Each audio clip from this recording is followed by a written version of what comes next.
U.S. Defense Secretary Pete Hegseth says that the Pentagon will cut Senator Mark Kelly's retirement pay. Kelly and 6 Democratic lawmakers took part in a video reminding U.S. service members of their duty to refuse illegal orders.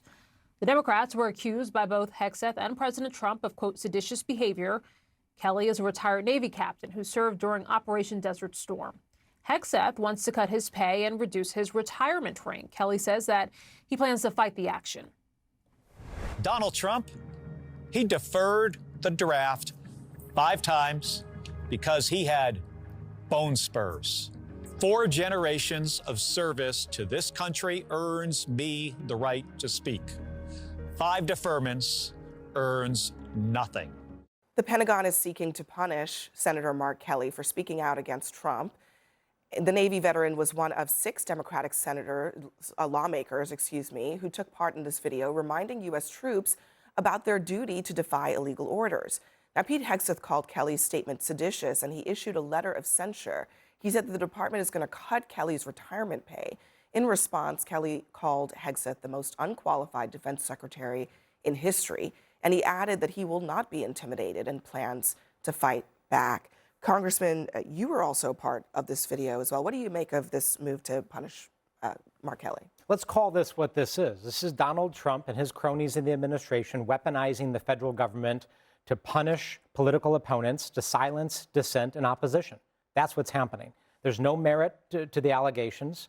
They are simply trying to seek vengeance on me, Mark Kelly, and others for speaking up. But they've picked on the wrong people, right? We are people that have taken an oath to this country. We are not going to back down, ever. We're going to double down, triple down if we have to, because we are dedicated to the Constitution and to the rule of law.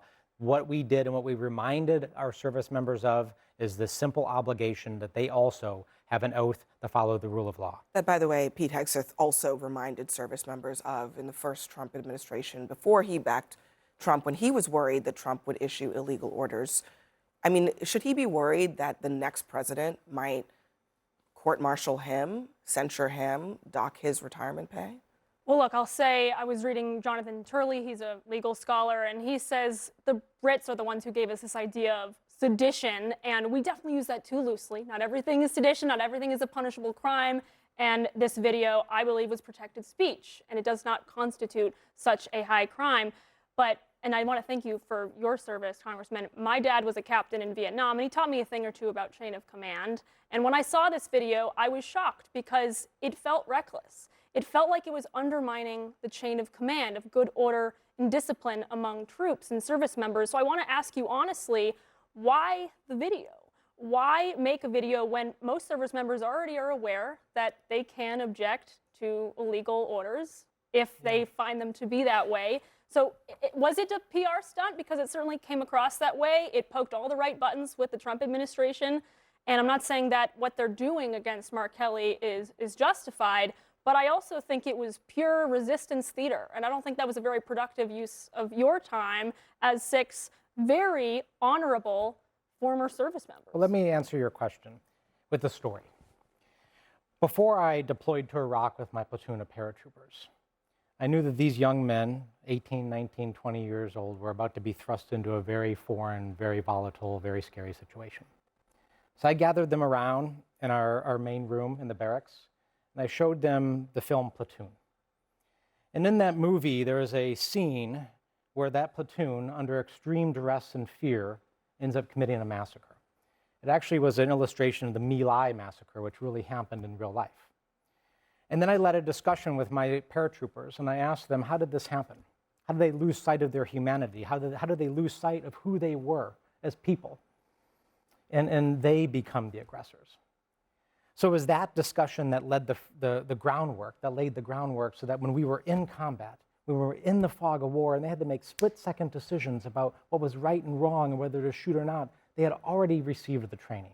If you wait until the last minute, you have failed them. Right? We started a conversation about what the law and Constitution requires of our soldiers. And that's what every commander should do. So instead of undermining the chain of command, it actually reinforces the chain of command and what the obligation of our soldiers are morally, ethically, and legally.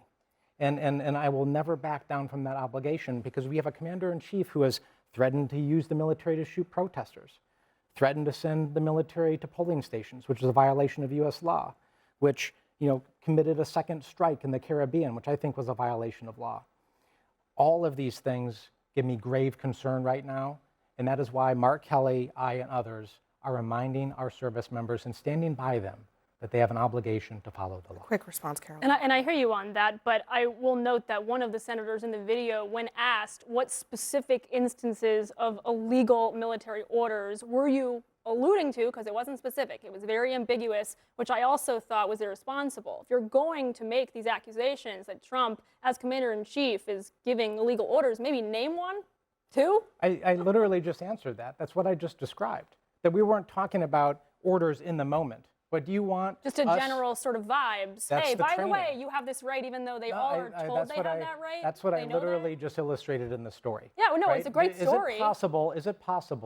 Is it possible for me and others to shoot a video when we think an order is being given that somebody has 5 seconds to execute that might be lawful or unlawful? Is that possible? No, it's not, right? What we were doing is starting a discussion about what the obligation of service members are, right? So when they are in the moment and they have to make that split-second decision, they've already thought about it. We heard today from Defense Secretary Hegseth that he's moving to formally punish your colleague, Senator and retired Navy combat pilot Mark Kelly, for appearing in a video which he and other lawmakers told troops that they didn't have to follow illegal orders.